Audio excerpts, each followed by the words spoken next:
Good morning guys, in front of me is Motorola Moto G Play from 2023, and let me show you how to add a fingerprint to this device.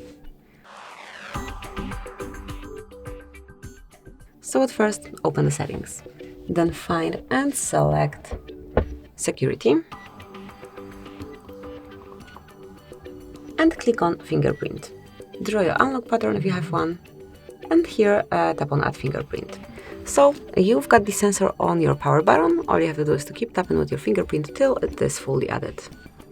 Just lift your finger up and then place it on the sensor.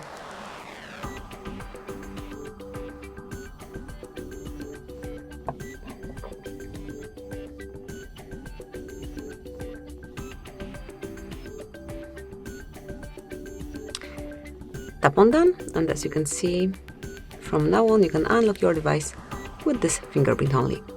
Thank you for watching, please subscribe our channel and leave the thumbs up.